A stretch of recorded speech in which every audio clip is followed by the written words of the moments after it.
gostaria, de antes de mais nada, agradecer a Coplana a oportunidade de falar sobre esse tema, que é um tema bastante atual, com um enfrentamento, principalmente, de duas dificuldades bastante graves aí para o setor canavieiro, que é o nível de estresse e também a questão da geada, né?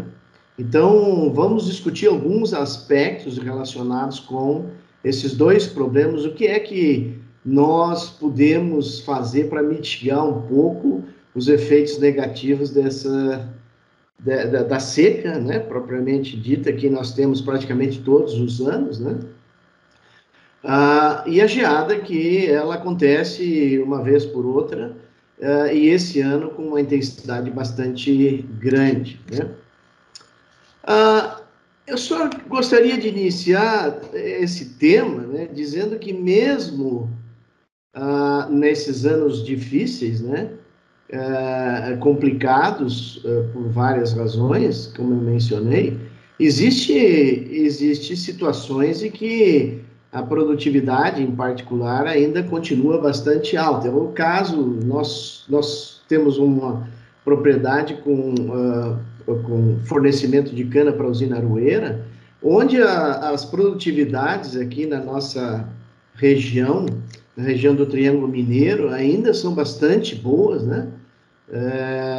E apenas para ter uma ideia do nível de produtividade que a gente trabalha aqui na nossa região, no ano passado, a nossa cana-planta aí fechou em 168 toneladas por hectare. Um detalhe importante é que ela não foi irrigada, e isso tudo se consegue com um manejo de enfrentamento, principalmente ao estresse hídrico. O estresse hídrico é uma regra para nós, né? Todo ano nós temos que enfrentar o estresse hídrico. A geada nem todo ano, mas o estresse hídrico aqui na nossa região, ele pode ser um pouco menos intenso ou mais intenso, mas que ele acontece, né?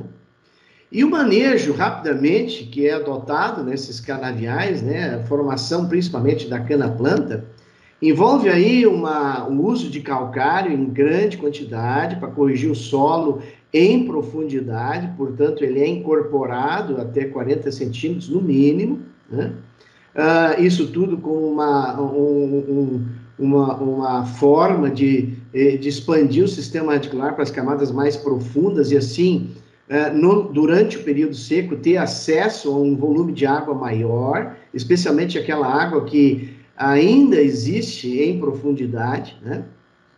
Nós utilizamos rotação de cultura, essa é uma área de expansão, na qual a gente vem da braquiária, uma braquiária em geral bastante degradada, na qual a gente faz a correção do solo, faz o plantio do milheto, em geral é o milheto que se utiliza durante o período seco, né? E o milheto serve aí como um colchão para a semeadura da soja, né? Antes da soja, evidentemente, é feito aí a fosfatagem, a gessagem. A fosfatagem também é feita em doses bastante altas, em função do tipo de solo. São áreas de cerrado, na qual os níveis originais de fósforo nessas áreas são muito baixos, então é necessário fazer uma fosfatagem pesada para poder ter aí uma correção, ainda que parcial, do teor de fósforo no solo, que é definitivo na produtividade da cana, né? E aí, então, entramos com a soja, mais uma vez, entramos com uma dose de fósforo, na ordem de 130 quilos de P2O5, potássio e, assim, tudo aquilo que é necessário para uma boa produtividade de soja, né? Depois da colheita da soja, então, é feito o plantio da cana. Normalmente, a gente faz a correção do solo no sulco, né? Então, utilizando aí 150 a 250 quilos de óxido de cálcio e magnésio. Esse óxido de cálcio e magnésio no sulco de plantio é muito importante, como nós vamos discutir mais para frente, no enfrentamento do estresse hídrico. Ele tem o propósito justamente de expandir o sistema radicular não apenas em tamanho e volume, mas principalmente em profundidade, né? Além disso, é colocado nitrogênio, fósforo e potássio no suco de plantio. Aqui, o potássio visando também minimizar um pouco o estresse, né? O potássio nos ajuda a enfrentamento do estresse. E eu lembro que a cana-planta, em geral, é a cana que mais sofre por estresse, se comparada, por exemplo, com a soqueira, né?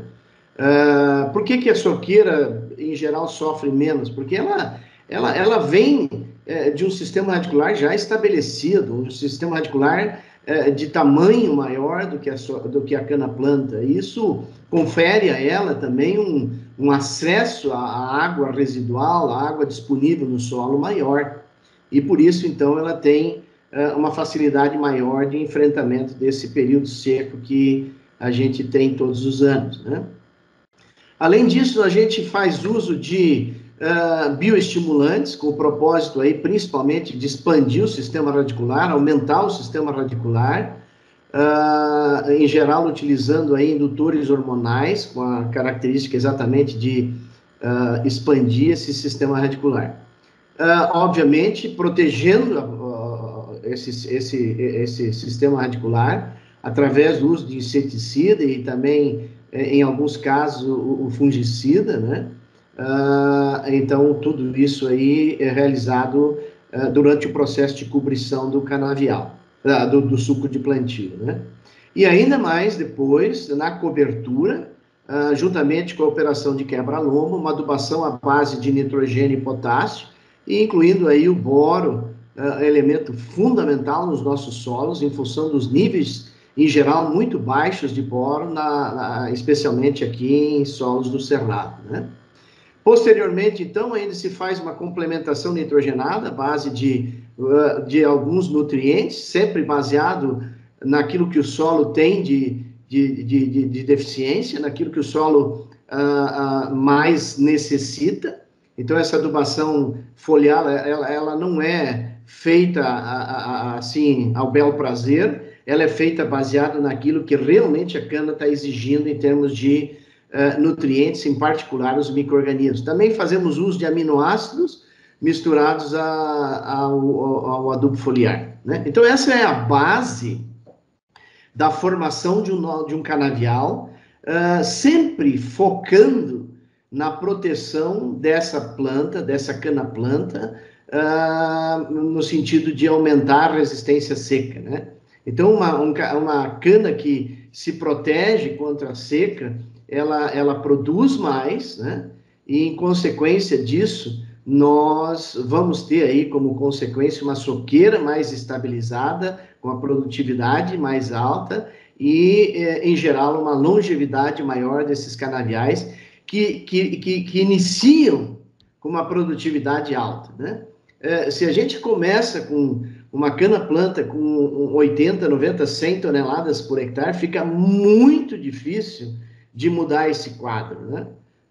Já ao contrário, se você começa como essa cana aí, 180, 168 toneladas, né? Já a soqueira fica mais fácil de manter um padrão de produtividade mais alto na soqueira. Essa é apenas o boletim da usina, né? Então, a cana-planta fechou em 162 toneladas e a cana de segundo corte fechando em 128 toneladas. Para surpresa nossa, esse ano, 2021, apesar do nível de estresse estar mais elevado do que o ano passado, a gente também está colhendo, inclusive, uma cana de terceiro corte. Essa cana de segundo corte, que deu o ano passado, 2020, esse ano está dando 132 toneladas, acredito eu, em função da irrigação. Nós começamos o ano passado a irrigar a cana, então nós temos aí o resultado do primeiro ano de irrigação com vinhaça e, para surpresa nossa, com um aumento de produtividade em relação ao ano passado, apesar do nível de estresse ser mais alto esse ano. Muito bem. Falando de estresse, é preciso entender essa figura que nós temos aí. Essa é uma usina onde o nível de estresse é muito acentuado, fica aí no pontal do triângulo, solos que têm uma capacidade de armazenar água muito baixa, são solos com baixo teor de matéria orgânica, são solos muito arenosos, solos de CTC baixa. E aí você vê uma coisa muito interessante. Esse canavial aí que vocês veem, são 2 talhões, da direita e da esquerda, mas eles têm a mesma data de plantio, o mesmo manejo, exatamente o mesmo manejo, a mesma variedade, exatamente tudo igual, né? E aí você pode perceber que aqui na parte alta do talhão, você vê uma cana nesse estado aqui, ó, já completamente estressada, né? E com crescimento pífio, aí, um crescimento muito ruim, né?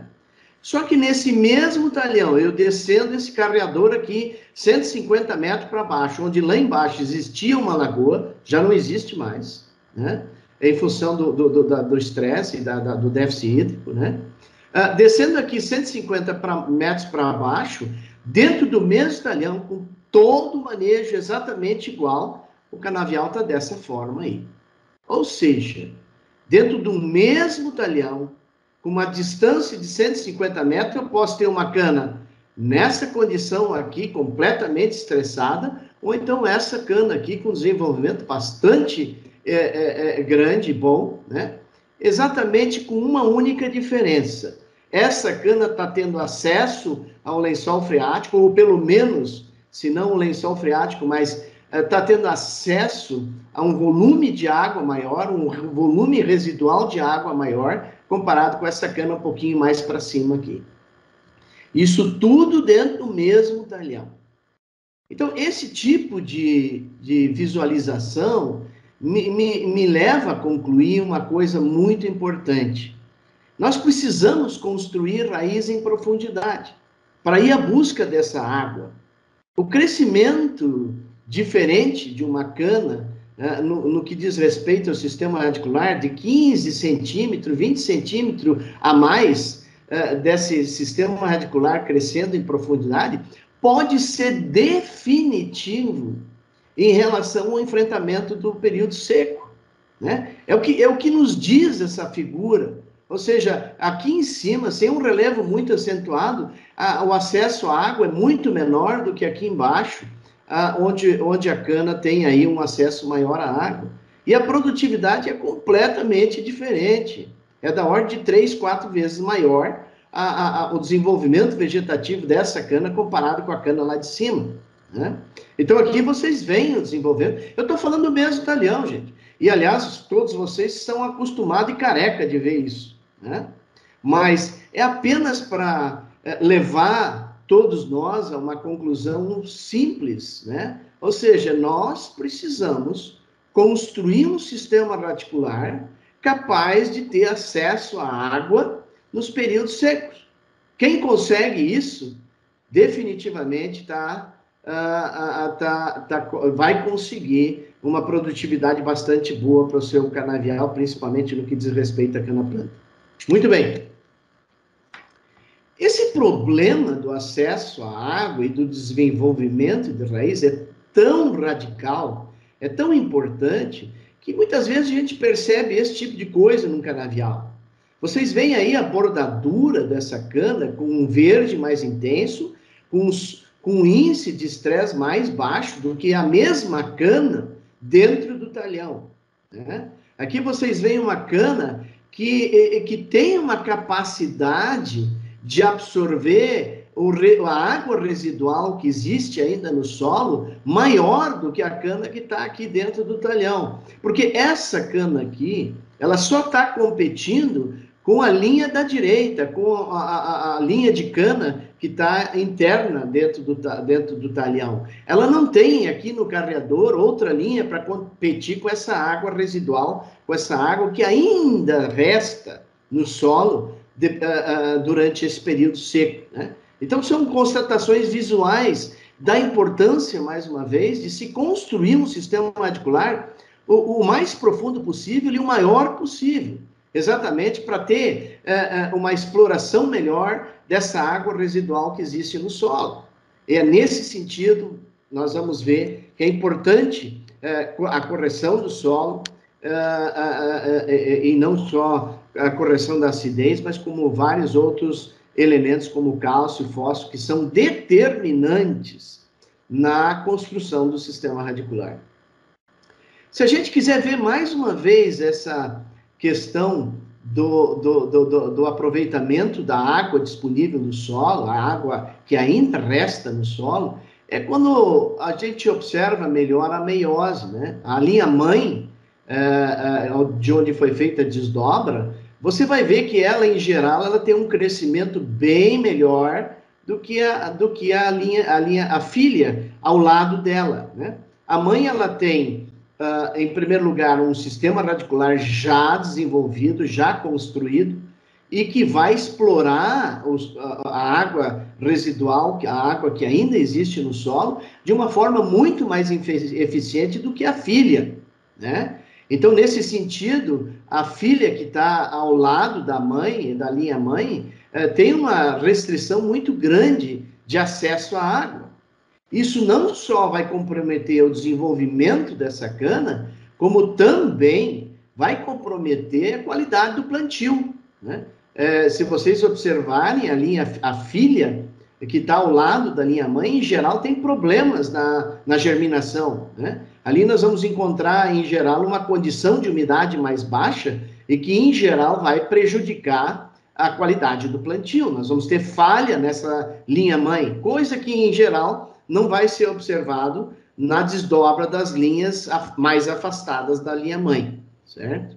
Então, tudo isso é a luta que a cana tem durante o período seco por esse resto de água que sobra no solo, né?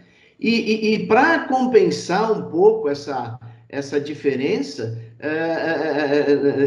em aproveitar essa água, por exemplo, entre a linha mãe e a filha, é exatamente o desenvolvimento de raiz. Nós precisamos promover isso na medida do possível, da melhor forma possível, né? Muito bem, os sintomas de estresse mais comuns são esses, né? Você vê aí o encurtamento de entrenós, são os sintomas mais visíveis do problema do estresse, e esse volume de folhas secas do bacheiro, aí, que é outra forma de visualizar o impacto de estresse. Na nossa região, esse impacto do estresse é tão grande que às vezes até confunde com a geada, né? Mas isso não é geada, né? Isso aí é um nível de estresse na qual o canavial, e no caso específico a cana-planta, muitas vezes está submetido, especialmente aí nas nossas condições do Triângulo Mineiro e do Goiás, né? Agora, a cana se recupera, praticamente essa cana não tem zero de área verde, né? Ela tem praticamente, para a recuperação dessa cana, fica bastante prejudicada, fica muito atrasada, mas ela se recupera, tanto é de que aí vocês têm aí o antes desse canavial e o depois, né? Muito bem.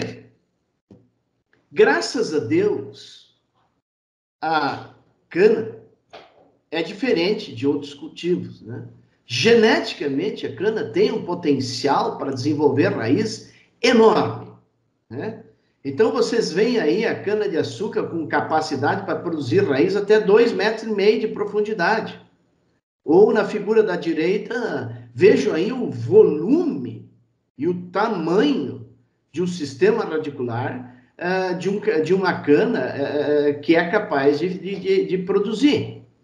Muito diferente de uma soja, por exemplo. A soja não tem a menor capacidade genética para fazer um sistema radicular comparado com a cana.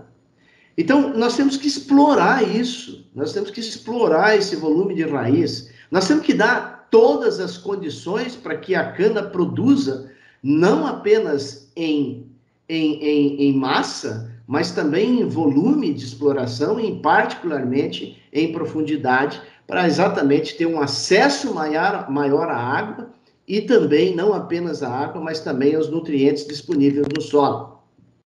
Então, apenas para representar tudo isso que nós falamos até agora, né, você tem vários impedimentos ao enraizamento, né? Um deles, por exemplo, é a própria compactação do solo.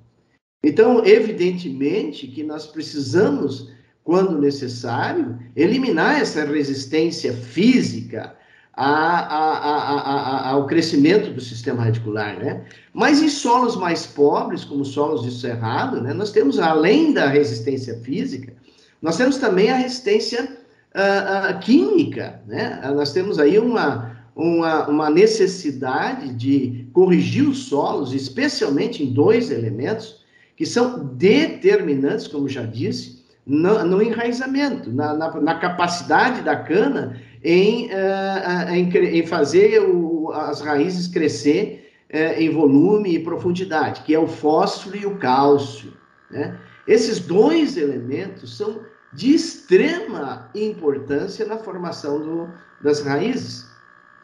E apenas para finalizar, nós não podemos esquecer da atividade biológica, né? Cada dia mais nós estamos constatando a importância da atividade biológica, inclusive na produção de compostos aí, capazes de estimular o enraizamento, compostos que estão associados a hormônios de crescimento, né, e enraizamento, principalmente, e que diretamente estão associados à atividade biológica, né?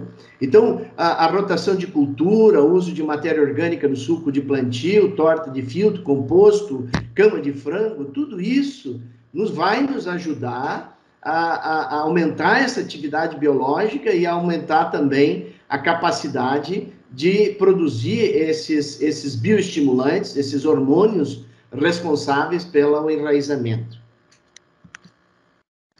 Muito bem, evidentemente que quando a gente fala em construir raiz, né, nós estamos falando aí da desobstrução do crescimento radicular por conta da natureza química do solo, ou seja, o excesso de alumínio vai prejudicar o enraizamento, né? A falta de cálcio, de magnésio, de fósforo, enfim, de uma grande gama de elementos, vai também prejudicar o enraizamento, né? Então, há necessidade, num primeiro momento, o quê? Fazer a correção do solo. Mas não basta corrigir o solo na superfície. Não basta botar calcário quando é necessário na superfície e sem incorporar isso. Quando há necessidade, quando nós temos problemas de natureza química em profundidade, não basta apenas aplicar na superfície, nós temos que incorporar esse calcário para que a gente crie um ambiente mais favorável, com menor acidez, com menor presença de alumínio, com maior quantidade de cálcio e magnésio. Exatamente, a gente faz isso exatamente com a correção do solo e a incorporação desse calcário em profundidade, né? Uma outra forma de diminuir essa resistência do crescimento radicular em profundidade é o uso de calcário no suco de plantio. Nós vamos discutir isso com bastante detalhe mais para frente. Aplicação de gesso como condicionador de solo, né? Melhorando aí os níveis de cálcio em profundidade, diminuindo os efeitos tóxicos do alumínio. Tudo isso pode nos ajudar na formação desse sistema radicular, em particular na cana-planta, que, como eu disse, é que mais sofre por estresse. O uso de matéria orgânica, torta de filtro, né? A torta de filtro, muitas vezes a gente acha que a importância dela está simplesmente na substituição da adubação, né? Principalmente é uma fonte muito rica em cálcio e fósforo, e obviamente eu já disse que o sistema radicular depende muito desses dois elementos, né? Mas mais do que isso, talvez, a capacidade da matéria orgânica de trabalhar como uma esponja, capaz de armazenar um volume de água além daquilo que o solo é capaz normalmente de armazenar, né? Então, isso tem uma relevância muito grande quando se fala de cana-planta e principalmente quando se fala de índice de estresse muito elevado, né? Então, a matéria orgânica é, sem dúvida nenhuma, uma fonte de água, um material que é capaz de armazenar água por um período mais longo de tempo e, com isso, então, nos ajudar no enfrentamento do estresse. Uso de silício, esse é um modelo adotado pela região aí do Triângulo em larga escala. Nós, como produtores, também adotamos isso em larga escala. Nós vamos discutir isso um pouco. O silício é capaz de reduzir a transpiração da planta e, com isso, então, guardar um pouco de água, diminuir a perda de água e com isso, então, melhorar o enfrentamento com relação ao estresse, né? Aplicação de vinhaça localizada é uma novidade, não é uma novidade propriamente, mas é um divisor de águas no modelo de adubação de cana e que vem ajudar nesse processo de enfrentamento do estresse hídrico, né? A introdução de variedades com arquitetura de natureza mais vertical, ou seja, ela distribui o seu sistema radicular de forma mais profunda. Então, variedades com essa capacidade deveriam ser selecionadas em relação ao enfrentamento com o estresse, do estresse.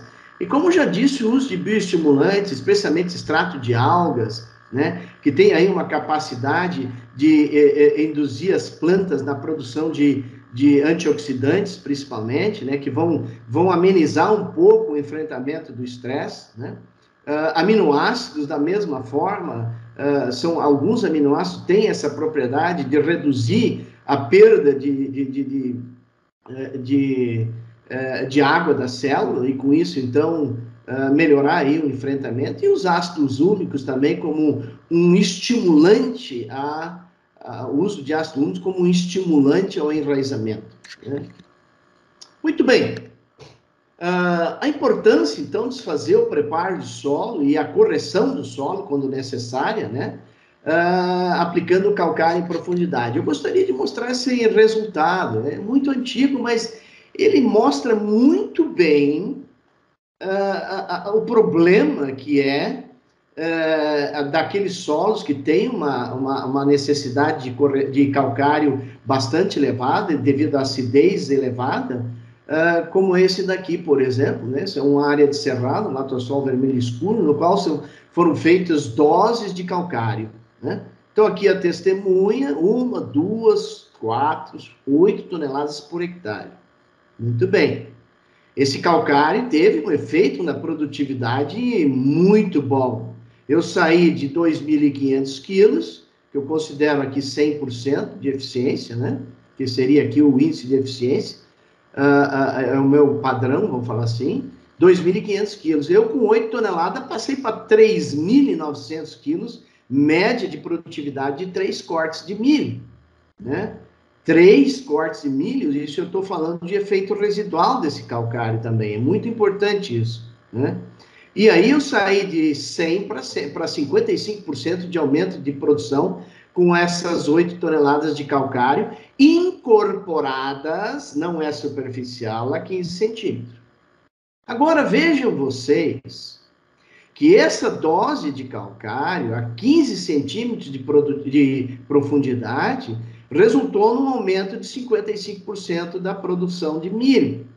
Agora, esta mesma quantidade de calcário, 8 toneladas por hectare, se incorporada a 30 centímetros, eu quase que dobro a produção.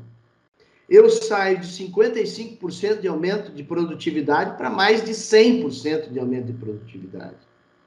Simplesmente incorporando numa camada mais profunda, porque a dose é a mesma. Então, é disso que nós estamos falando, principalmente aqueles solos que têm uma demanda de calcário elevada, né? Nós não vamos ter resultados satisfatórios se aplicar essa dose simplesmente na superfície. Nós precisamos ter uma forma de incorporar esse calcário em profundidade, porque, em geral, a acidez não está na superfície, está exatamente nas camadas mais profundas. E se nós não corrigirmos isso, se nós não alterarmos o pH, se a gente não conseguir alterar os teores de magnésio, os teores de cálcio, a acidez, a gente vai ter uma limitação à expansão do sistema radicular em profundidade. Muito bem. Aqui é o resultado disso que nós até agora estamos falando. Produção com a aração, com a incorporação e sem a incorporação, com a mesma dose de calcário, 2,5 toneladas, certo? Aqui nós temos um outro caso, nessa mesma usina que eu mencionei há pouco, onde o nível de estresse, em geral, é muito alto, em que nós aplicamos 4 toneladas de calcário. Uma delas não foi incorporada, simplesmente o preparo do solo foi feito com o subsolador, totalizando aí 106 toneladas por hectare, contra um tratamento em que foi aplicado a mesma dose de calcário, só que foi feita a incorporação desse calcário, e aí resultando em 20 toneladas a mais por hectare. 20 toneladas a mais por hectare na cana-planta é definir o sucesso do ciclo da cana ou não. Porque se eu tiver produzindo 20 toneladas a mais na cana-planta, o sucesso do ciclo dessa cana praticamente está garantido. Muito bem. Aí vem uma recomendaçãozinha muito simples, muito simples. Se a dose de calcário é muito alta, então tem que incorporar. Se a dose de calcário é menor, então você pode trabalhar com um modelo de preparo de solo, onde não há necessidade de fazer incorporação, por exemplo, com arado. E isso é muito importante. Se a dose de calcário é elevada, isso é um mau sinal. Esse é um sinal de que em profundidade eu tenho limitações ao enraizamento. Muito bem. A gente, em geral, faz a operação de subsolagem. A operação de subsolagem tomou conta do preparo de solo, né? Eu estou me referindo à cana-de-açúcar, né? Então, se nós vamos usar o subsolador, né, por que não aproveitar essa oportunidade de fazer a descompactação do solo com a subsolagem e aplicar, por exemplo, um corretivo, como é o óxido de cálcio e magnésio, em profundidade, nessa mesma operação de subsolagem? Ou seja, eu vou fazer a subsolagem de qualquer maneira. Por que eu não aproveito essa oportunidade e coloco o calcário lá embaixo, né? Lá junto, atrás da haste subsoladora? Pois exatamente esse trabalho, que não é de cana, mas é de soja. Aqui vocês veem a testemunha produzindo 2.570 quilos de soja. Aqui não foi aplicado calcário. Aqui foi aplicado 1.400 quilos de calcário e aí praticamente não houve diferença nenhuma na produção de soja, porque o calcário foi aplicado de forma superficial, sem incorporação. E aqui o tratamento com a mesma dose de calcário, 1.400 quilos, só que aplicado atrás da haste do subsolador, né? E aí a produtividade sai de 2.700 quilos e vai para 3.500 quilos de soja. Ou seja, de novo, a mesma dificuldade. Ou seja, com a mesma dose de calcário, eu posso fazer muito melhor se eu conseguir colocar esse calcário em profundidade no processo de subsolagem. Nesse momento, a gente faz uso, em geral, de óxidos, porque nós temos aí, em geral, uma facilidade na aplicação, no rendimento do implemento. Toda vez que nós utilizamos o óxido junto com o subsolador, o nosso rendimento operacional vai cair, e ele cai exatamente porque eu tenho que abastecer esse implemento, ele fica mais pesado, eu preciso de mais potência, e tudo isso a gente pode minimizar com o uso de óxido no lugar do calcário. Aqui apenas para mostrar a vocês o que é possível de fazer. Aqui nós temos um implemento que vai fazer a subsolagem. É um videozinho mostrando a vocês como isso é possível. Então, essa caixa aqui tem óxido, e aqui vocês, então, vão fazer a subsolagem, aproveitando a oportunidade para fazer a correção de solo em profundidade. Vejam aí a operação. Simples, com a descompactação, e ao mesmo tempo fazendo a correção do solo em profundidade, sem deriva, e com um produto de alta reatividade como é o óxido. Né? Muito bem. Nesse caso, se eu optar por botar óxido no subsolador, que critério eu uso? Né? Que dosagem eu devo usar? Né? Então, se eu tenho um solo com muitos problemas de acidez em profundidade, por exemplo, uma saturação de bases abaixo de 30%, então eu ponho meia tonelada de óxido de cálcio e magnésio, sempre levando junto o magnésio, sempre. E esse produto, em geral, tem 30% de MgO, o que nos ajuda muito no fornecimento de magnésio em profundidade. Magnésio é importante, inclusive, para aliviar o efeito do alumínio. Se eu não tenho magnésio em profundidade, eu também vou ter mais dificuldades com alumínio. Então, solos que têm presença de alumínio em profundidade, ainda existe uma razão ainda maior para o uso de óxido ricos em MgO, na faixa de 30% de MgO. E, evidentemente, aqueles solos que têm uma saturação de base um pouco mais elevada, acima de 30%, então eu vou usar uma dose menor desse produto por hectare. Muito bem. Nós também temos uma outra oportunidade de levar o óxido em profundidade e corrigir o solo ali abaixo do tolete. É uma coisa interessante, né? Em primeiro lugar, eu queria manifestar aí a curiosidade com relação a outros cultivos, né? Você, quando planta café, põe calcário no suco. Quando você planta laranja, põe calcário no suco, né? Enfim, em geral, os cultivos adotam o uso de corretivo em profundidade, né? E nós da cana colocamos, talvez, abaixo desse tolete aqui, uma das piores condições para o enraizamento. Por que isso? Eu estou falando aqui, por exemplo, abaixo desse tolete, o que eu tenho? Primeiro, eu estou plantando muitas vezes com alumínio aqui embaixo. Porque o calcário que eu pus na superfície, ele nem sequer chegou perto disso daqui. Né? Muitas vezes eu não tenho cálcio, a minha adubação em geral é com MAP ou um 43010. E esses produtos não têm nem cálcio nem magnésio. Né? Então, mas Gaspar, eu tenho fósforo. Maravilha, fósforo é muito bom, né? Só que o fósforo que está aqui embaixo, ele é bastante fixado. Exatamente por causa da presença de óxido, pela presença do alumínio. Enfim, o meu próprio MAP perde eficiência se houver aqui acidez. Né? E o que é pior, o MAP ainda é um gerador de acidez. Quer dizer, se aqui já está ácido, com o MAP vai acidificar mais ainda. Né? Então, eu tenho que mudar esse ambiente, e aí eu chamo isso de sala VIP. Né? Aqui é um ambiente que precisa ser alterado. E a forma de alterar isso é exatamente o uso na operação de sulcação, seja ela com sulcadora ou seja ela com plantadora, a utilização de óxido. E por que óxido? Porque o óxido tem uma rapidez, uma facilidade de reagir, inclusive, com a água. Né? Então, no momento que esse óxido entra em contato com a umidade do solo, ele já vai reagir produzindo hidroxilas, e aí, então, corrigindo esse solo, aumentando aí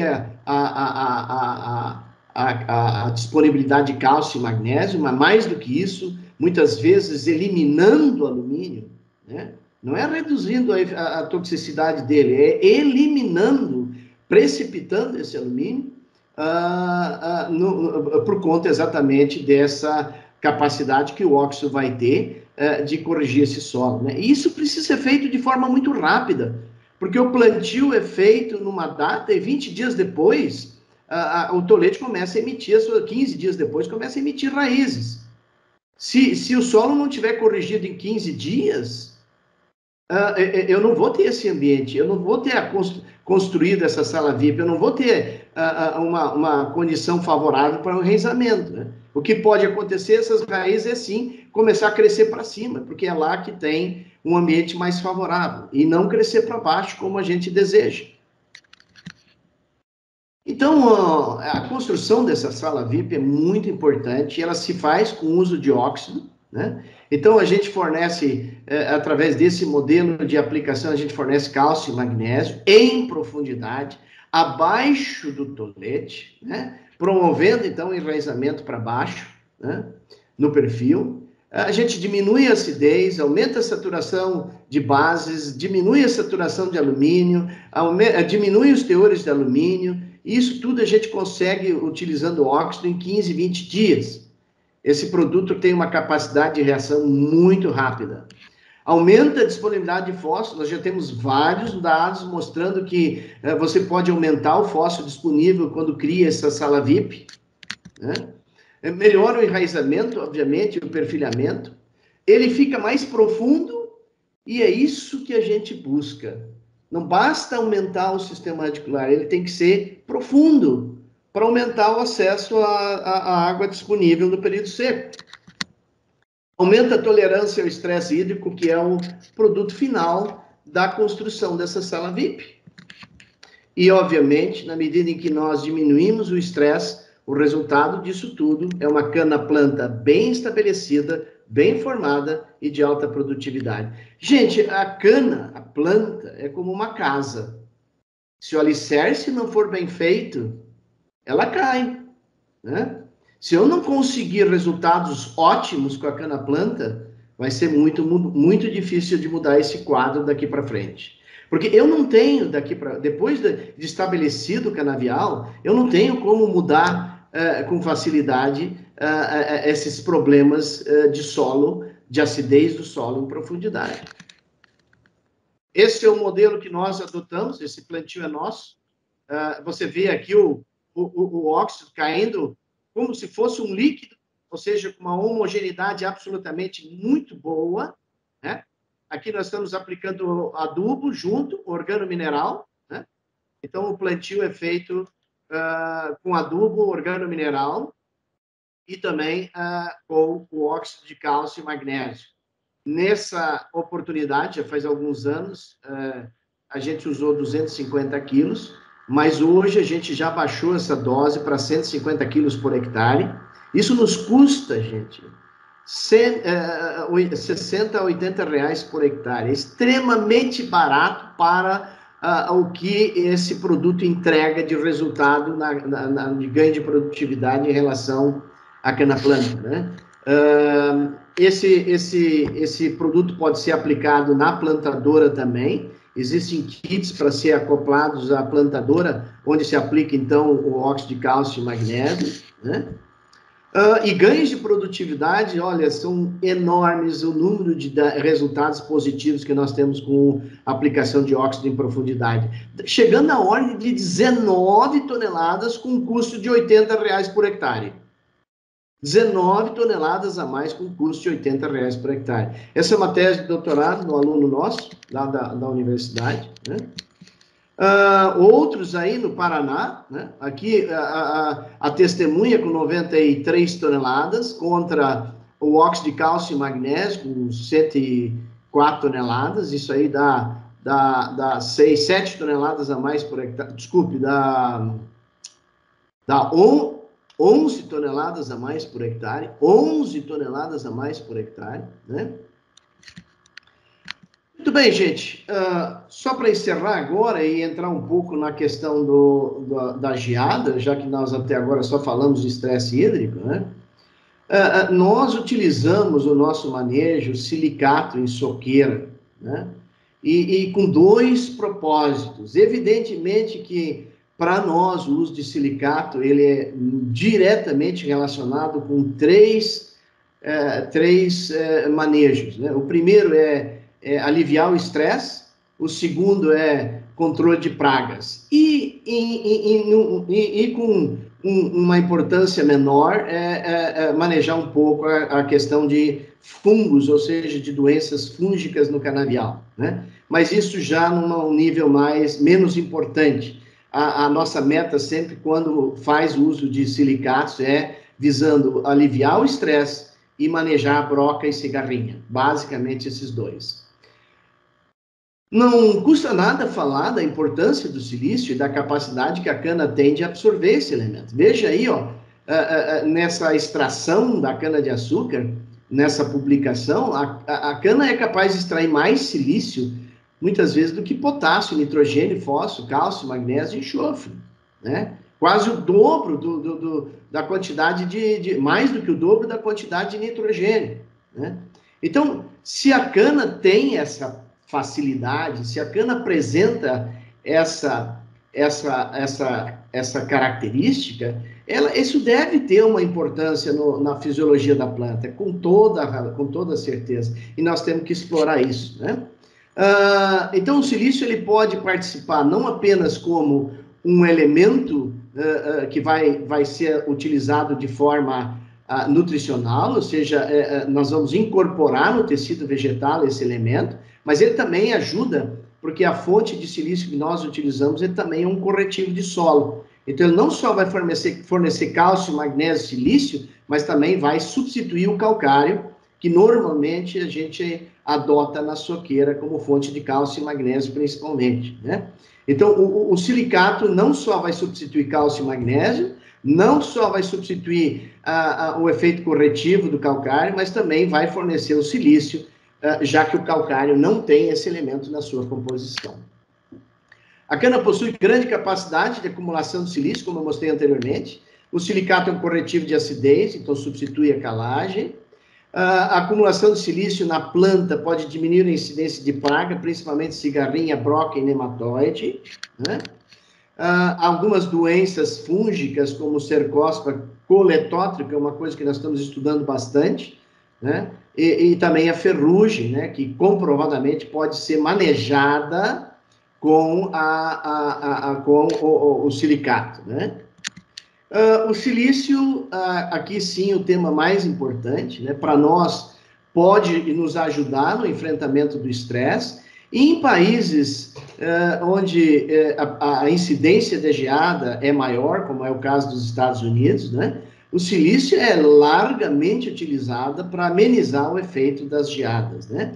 E, obviamente, que estados aqui no Brasil, como o Paraná e mesmo esse ano no Centro-Sul, nós teríamos aí um enfrentamento maior em relação à geada. É muito curioso, né? Na usina onde a gente fornece cana, que é a usina Aroeira, né? Ela foi bastante prejudicada pela geada. Mas o nosso canavial, evidentemente que ele está localizado no terreno, num local mais alto em relação às áreas mais prejudicadas pela geada, mas nós não tivemos nenhum efeito da geada nos nossos canaviais esse ano, né? Apenas para discutir um pouco sobre a importância do silício no enfrentamento do estresse, aqui nós temos uma tese de mestrado lá na nossa universidade, em que nós tínhamos os solos em 3 diferentes níveis de umidade: 80% da capacidade de campo. Aí nós reduzimos a água disponível no solo para 70% da capacidade de campo e também 60% da capacidade de campo, né? Então, nós temos aí 3 diferentes níveis de umidade nos vasos, no solo, né?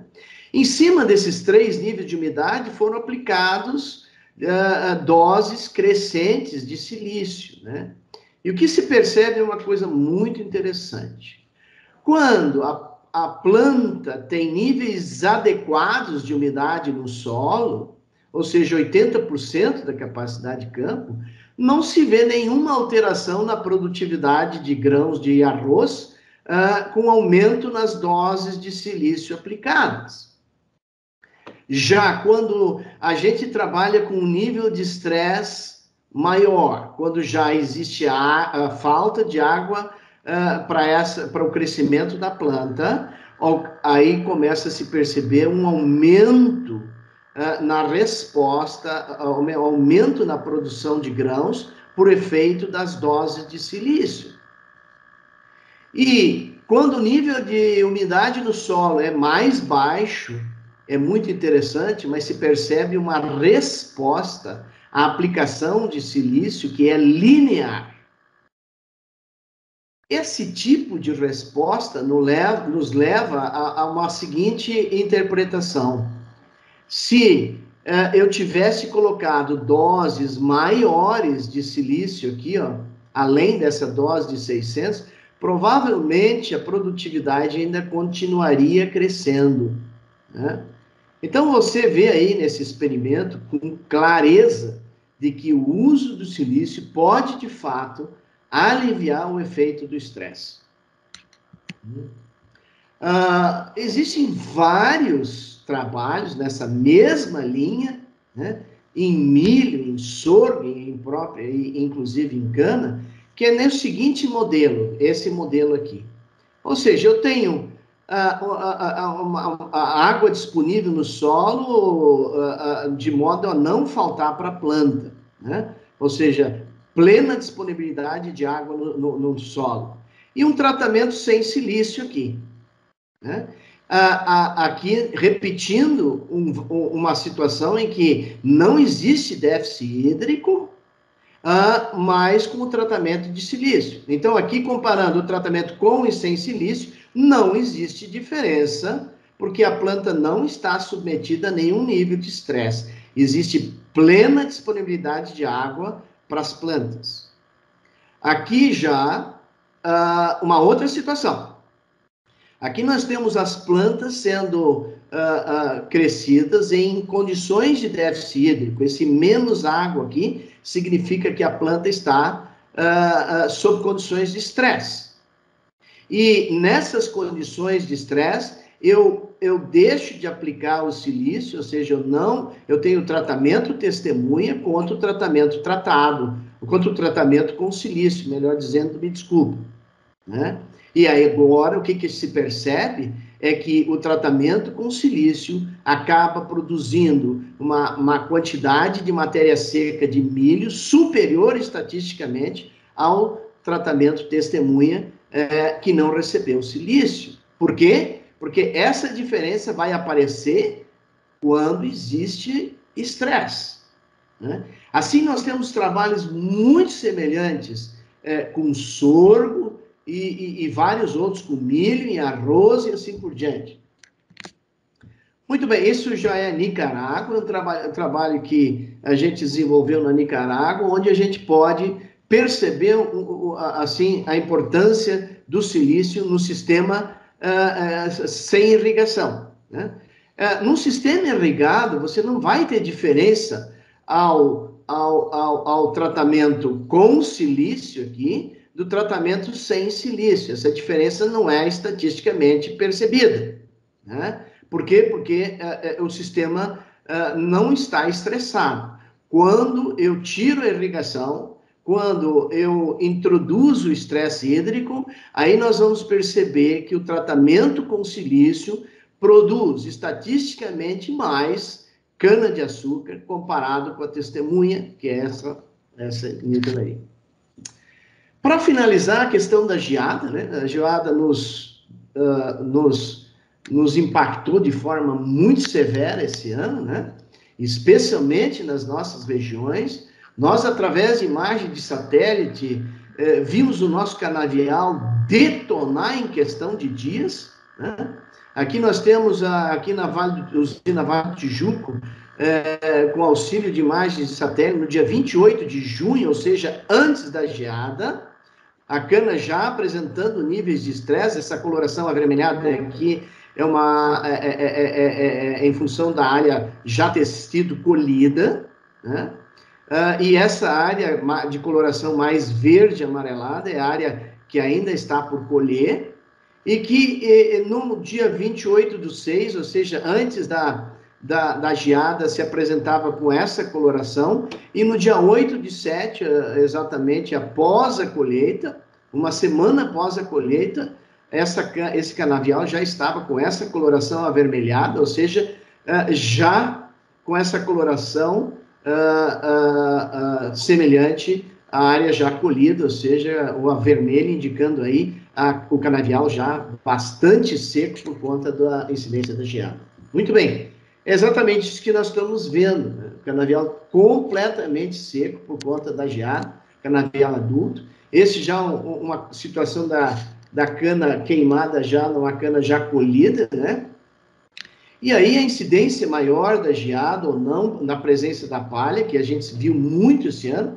Em outras palavras, a palhada da cana aumentou o impacto da geada, foi bastante visível esse ano, né?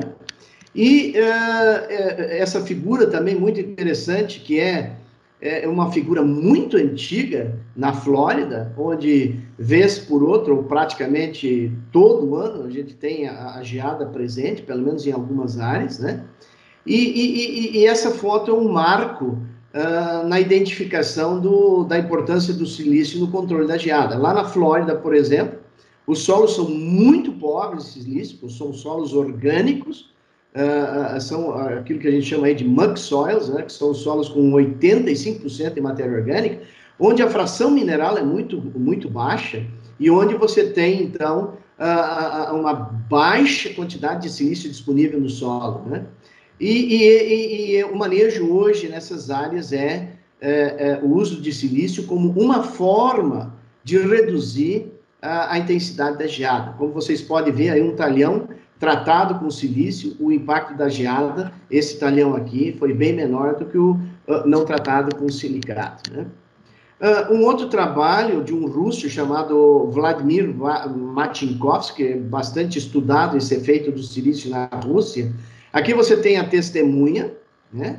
Aqui a testemunha em condições de baixa temperatura, né? Então, detonando aqui, no caso, aqui é arroz, né? E em presença do silicato.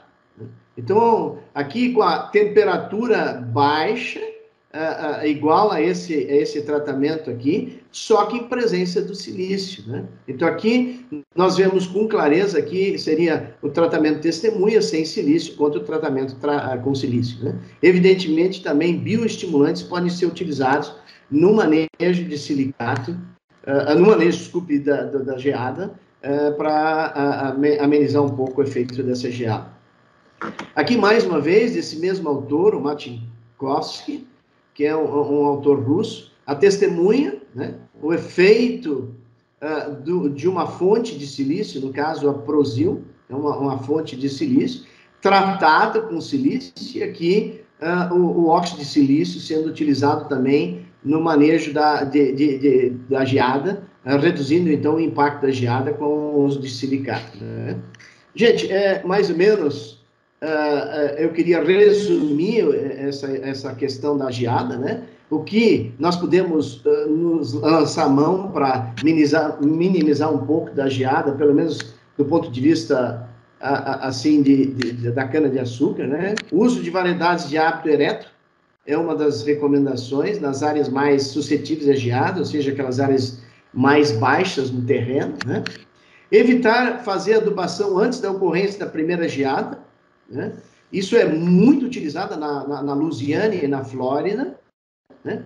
Porque na medida em que você tem adubação sendo realizada antes da geada, você promove a parte vegetativa da cana, né? E muitas vezes dilui a concentração salina da célula.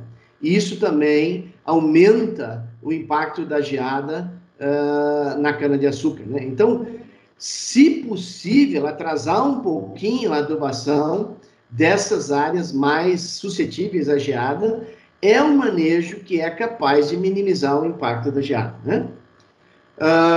Um outro manejo é procurar usar silício, né, na adubação, especialmente nos solos mais arenosos, onde os níveis de silício são mais baixos, né?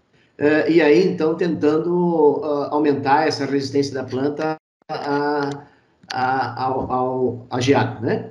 Acelerar a colheita das áreas mais baixas e próximas da água é também outro manejo que pode ser adotado quando se tem perspectiva de geada, principalmente essa geada mais fraca e moderada, porque a geada forte não tem quem segure, né? Essa aí ninguém consegue segurar. Agora, essa geada mais fraca e mais moderada, um bom manejo pode contribuir para amenizar esses efeitos, né? Gente, eu agradeço muito a atenção de vocês.